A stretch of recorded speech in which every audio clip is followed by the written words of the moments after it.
Ah, j'ai soif. Mais je vais attendre parce que si je bois trop, je vais m'arrêter, je vais être en retard sur ma livraison. Donc pas de pause technique, pas d'eau, j'attends. Ah, mais en même temps, boire c'est tellement important.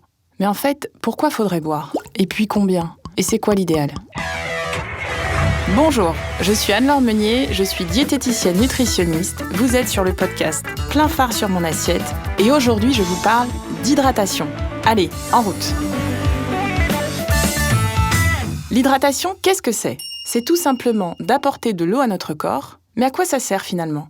L'eau, c'est la clé pour réguler notre température du corps, un peu comme le liquide de refroidissement pour illustrer. Mais c'est aussi grâce à l'eau qu'on élimine des toxines, des médicaments, de la pollution. C'est grâce à l'eau de notre corps que les cellules fonctionnent entre elles. Et un peu comme la circulation, quand il y a un embouteillage, ça coince.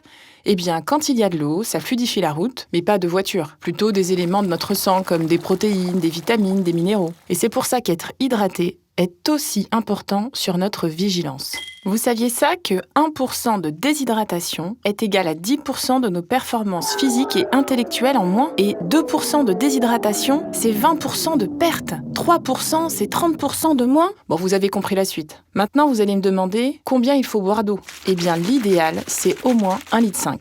Maintenant, vous avez peut-être envie de me demander quelle eau il faut boire. Eh bien, eau plate, eau gazeuse, eau de source, eau du robinet, la clé c'est de varier. Si vous ne buvez que de l'eau en bouteille, déjà, bonjour l'impact écologique, mais aussi c'est le plastique de la bouteille qui risque d'arriver dans votre corps. Donc, quelle est la clé? Eh bien la gourde. Non, pas la conductrice qui est en train de vous faire une queue de poisson.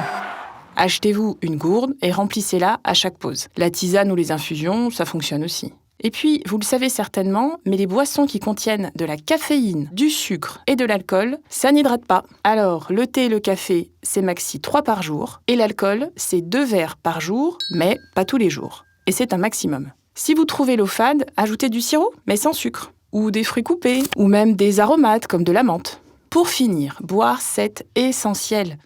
Quand on est bien fait, l'eau représente 60% de notre corps, rien que ça. Et quand on a soif, comme dans mon exemple, c'est vraiment le moment de boire. Pourquoi? Eh bien parce que la soif est un signal tardif de déshydratation. Alors mon conseil, buvez quelques gorgées d'eau après le réveil et ensuite quelques gorgées tout au long de la journée. Mieux vaut boire un peu mais souvent qu'une grande rasade en une fois. Si je récapitule, il est important de boire tout au long de la journée et de varier les sources. Ah oui, j'oubliais. Pour des conseils plus personnalisés, n'hésitez pas à bénéficier de votre rendez-vous conseil nutrition par visio ou par téléphone, offert par Carset Prévoyance. Rendez-vous sur votre espace personnel sur le site carset-prev.fr. Prenez soin de vous les artistes.